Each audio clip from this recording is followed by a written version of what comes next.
So those two games, Dame going crazy. Lakers, historic comeback. Still not the greatest thing I saw on the weekend. Not even close. I don't even know how to describe what I watched. I'm not sure. The Kings and the Clippers. The Clippers were down 14 points with 3 minutes left to go, and the Clippers statistically had a 98% chance of winning, according to ESPN stat metrics. Narrator, they did not win that game, Clippers. They lost. And the Kings and the Clippers game ended with 2 overtimes, 351 points scored. The live over, the total in the game for bettors, was 290.5, which is an absurd number in its own right. At the end of the third quarter, it hit the over with 3 minutes left to play in the fourth quarter, and it sailed almost 60 points over that stat line. Crazy. It was the second highest scoring game in NBA history. But it was, to me, that actually cheapens it a little bit, because it was a lot more than just a barrage of points, right? You had a drama, a storyline the entire way. First of all, you knew that the Clippers are trying to come back in the standings against their division rival. Anyone who has the Kings to win this division. This is a very important game as the Clippers try to claw in. It's Russell Westbrook's first game as a Clipper. He had massive impact in that game as the Clippers' offense was running much faster, much smoother. Anytime he was on the wing and got the ball, he attacked. Got Domantas Sabonis in foul trouble. He had 17 points, Russell Westbrook, 7 for 13 shooting, +3 when he was on the court. That was an important showing for Russell Westbrook. And second, although you're going to want to say, well, it was all offense. That's all it was. No defense was being played. That's why I hate the NBA, blah, blah, blah. That's not true. Nothing could be further from the truth. Both teams, yes, they shot 60% from the field overall and almost 60% from three, both of them.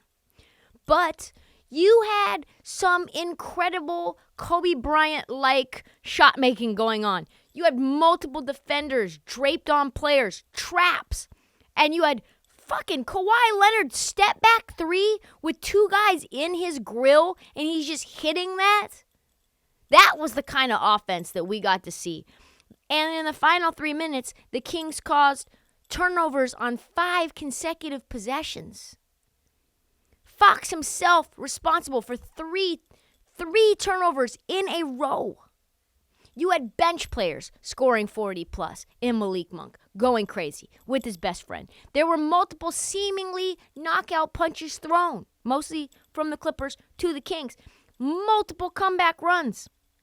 Key players in foul trouble like Domantas Sabonis. Westbrook fouled out. So did Sabonis. Kawhi Leonard, 12 for 14 in that game at one point. Pretty much unstoppable no matter what you threw at him. One shot looked like it was the first bad shot he had thrown up all game. Shooter's touch, roll right in. It was incredible. Paul George hit a half-court shot at the end of regulation that would have robbed us of the 2 overtimes, but he was a millisecond too late. You had star players sitting out the second overtime because, fuck it, dude, we can't do this anymore. We've got load management to deal with. Paul George sat out the second OT. It was one of the most entertaining games I've ever seen on a basketball court. And it came down to a missed 3-pointer at the end of the second overtime, which, by the way, was bonkers because why is Norm Powell involved in the offense in any way when Kawhi Leonard is right there underneath the basket and definitely will draw a foul when you're down 2? I don't understand. Down 1, actually. I don't understand it. Why shoot a 3 in that scenario? But it was also something important there. The real reason that I enjoyed this game so much. Man, the Kings are gritty. They are never stopping. They are hard rocks. You talk about guys who just, when they get down, they just lay down and stay down. They are not going to lay down. They are the product of Mike Brown and the symbol of a winning coach who has brought a culture that people thought would not be possible for this organization. A coach that said at this part of the season, right now, after the All-Star break, with only 20-something games left, he said, yo, this is when the real season starts. This is it, really. Like all the other bullshit, yeah, that's all fun and games. This right now, this is when teams say, oh, like we got to get ready for the playoffs. We got to solidify our spot in the standings. This is where he said the Kings are going to be hunted. We are now the hunted. Have you ever heard anyone say that about the Sacramento Kings? Like, they are coming for us. And you know what? We're going to hunt them right back.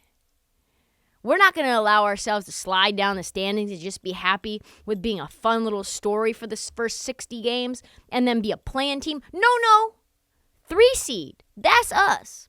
When you've got the 3 seed Kings being hunted by rivals in the division alone, like the Phoenix Suns with Kevin Durant coming back, the Clippers with the whole new roster, our Dubs who look dead but are never dead. Mike Brown has done something in 1 year that almost nobody has. They turned a team that many people thought wouldn't even win 30 games into a team who legitimately, after that game, 176-175, and they were asked about, oh yeah, like what's up with this Clipper team? Like, how'd you feel about playing against them? You had De'Aaron Fox and Malik Monk saying, we don't give a fuck who's over there. Literally, that's what they said, when specifically referencing playing against a former MVP in Russell Westbrook, a 2-time Finals MVP in Kawhi Leonard, and an All-NBA player in Paul George. And you know what? They said, we do not give a fuck about who we play. They are not scared. Why are they not scared? Because somehow Mike Brown, with this collection of really interesting pieces, has turned the Sacramento Kings into a team who can just outgun you. They are averaging 118 points per 100 possessions, which is not only number 1 in the West. That offense is not only number 1 in the NBA. That offense is the best offense in NBA history right now. Yeah, that is what they did. They have turned themselves into a gunner. They can shoot the 3 with Kevin Huerter, Keegan Murray, and Harrison Barnes. We know that they do that really well. They have Sabonis, who's a walking double-double. De'Aaron Fox, who is not getting nearly enough shine right now. Averaging over the past month 32, 7, and 4 on 54% shooting, and is legitimately the best clutch player in the NBA. First in clutch points, first in field goal percentage, first in paint points, first in points off of turnovers, and first in fast break points. All of those for our guy, Foxy. Which now has turned into a slight conflict for me. National media hype. The Kings are now getting national media hype. On one hand, I was pissed that nobody wanted to give Sacramento any even hope that they would do anything, if even mediocrity, before this. Like I said, oh, maybe I'm crazy for thinking there'll be a play-in team. I remember sitting right here in this spot being like, oh yeah, I actually thought they'd be better than that, but I was so afraid of people calling me an idiot. This is not your father's Kings team before the season started. And the other conflict is that the more people who stop slandering the Kings, the better, right? That's good. But I'm kind of like, you're a little late. You're a little late. It's awesome to see this franchise do well. It's a great fan base. I love to see them get a little bit of national love. But we don't need full-scale conversion. We don't need them losing the chip on their shoulder. They are the 3 seed right now with 20 games left to go. So part of it is like, were you just waiting for the Kings to just fall off the map? Just never, ever report what was going on and just pretend like it was a little blip on the radar? And now that there's 20 games to go and they've been sitting at the 3 spot for like 2 months, you're like, well, we should probably flex them to a national televised game or 2. But it's a credit to Mike Brown, man, his winning mentality, because all he does really is win. He got fired for winning, Mike Brown. 41-25 as the coach of the Lakers, and he got fired 5 games into the next season after he took over for Phil Jackson. Like, that's how much Mike Brown wins, is like even that level of success wasn't good enough for the Lakers. And the Lakers, since him, outside of the bubble, have had 8 of 10 losing seasons since he's coached them. So there's that. He spent 7 years in Golden State, as we know, which you already know what time it is there. Lots of winning. He spent time in Cleveland, which you know, a lot of winning with LeBron James. And very typically, the media was very late on Mike Brown as well. Mike Brown, I decided I would head over as I was doing this piece. Maybe I'll head over to the little sports book, sprinkle a little money on Mike Brown, Coach of the Year. Who knows? Maybe it'll be 5-1, 6-1, 7-1, something. You know, nobody's thinking about Mike Brown, right? Nobody's thinking about him. Nobody's thinking about the Kings. Well, that 176, 175 sort of changed the odds a little because as of today, Mike Brown is currently leader in the clubhouse for Coach of the Year, plus 110, which is basically barely even money. Barely. There's no value there. You heard that right. A Sacramento Kings head coach is the odds-on favorite to win Coach of the Year. If you had to guess where Mike Brown was at the opening as of October 2022, do you think he was like, what, top 15? Top 20? Top 25? None of those. So it was Chris Finch at 10-1, was number 1, leader in the clubhouse. Ty Lue, 12-1, makes sense. That Clipper team had a lot of steam. Joe Mazzulla didn't make any sense. Boston Celtics had just come from the finals. You have to improve a lot in order to get Coach of the Year. How's he going to do that? 14-1. Willie Green, 15-1. A lot of steam on the Pelicans and them being great in the West. Michael Malone, I guess you thought already everybody was going to be healthy for the Denver Nuggets. J.B. Bickerstaff at 6, at 16-1. Makes sense. You got Donovan Mitchell. And Mike Brown sitting at 4th from the bottom at 80-1. God, somebody, I need to know who placed that bet. 80-1 Mike Brown was to currently plus 110.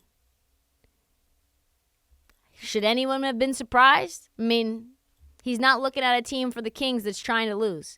Not wanting them to just keep their head above water. He wants them to continue to put their boot on the neck. And the schedule lines up for the Kings to do that. Put their boots on the necks. Their next 5 games. Thunder, Clippers, Wolves, Pelicans, Knicks. All winnable. The last 4 at home. Besides the Knicks.